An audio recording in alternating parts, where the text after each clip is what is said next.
سەرۆکی ئەمریکا باراک ئۆباما ڕۆژە سێشەمبێ جوینێک بێچیما ئەو لە هیانەتەوی ji بۆی گفتوگۆکردنا استراتیجیەتە ڕوبەرووبوونا رەخستنا دەوڵەتە ئیسلامی لە عێراق و شامی داعش لدارخست. ئەف جوین تێ پشتی ئاماژە ئۆباما دریا هەفدیتناوی بە کەناڵە CBC را بنە باشیە کارینên رێخستنا تێناسکردن bi داعش û باشیە شیانên ئارتێشا عێراقی ji بۆی ڕوبەرووبوونا مێلیشیاتان yên ku ڕۆژە سێشەمبێ دەستدانیبوون سەر بارەگەهێک لەشکێری عێراقی لە ڕۆژئاوای بەغدادê bi 5 میلی. Ji aliyê Tirkiye ve Enqera amaje bû yekê kir ku destwerdanek leşkerî bejayî li Sûriya bika. Tevî ku goman li ser Tirkiya heye bi destwerdanek tenayî, dûrî netewên girtî yan dûrî hevbendiya navdewletî ya berfireh ku dewletên Erebî jî li xwe digira. Hincê derên fermiyên Tirkî amaje dikin got Tirkiya hezir dika bi tevlîbûnek tenayî derbasî Sûriya û Iraqê biba heger pêwîstî heba. Parlamentoya Tirkiya doh di beyannameyekê da ya ku wê bê pêşkêşkirin ji alî hikûmeta Tirkiyê ve daxuya kirin ku wê rê bide bi derbasbûneke leşkerî li Sûriya û Iraqê.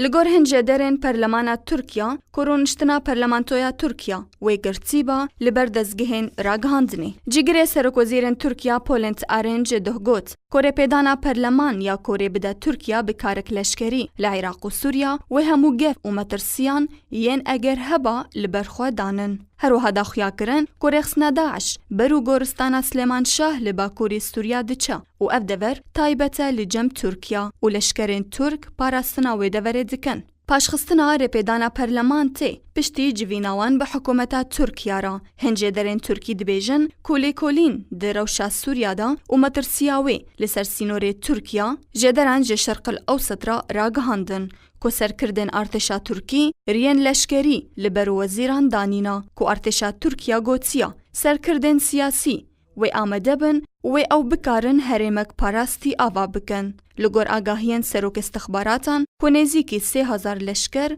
ji Partiya Karkerên Kurdistanê PKK li nav erda Sûrî bi birayên xwereyên Kurd şer dikin. Adile Ehmed, Programa Ark.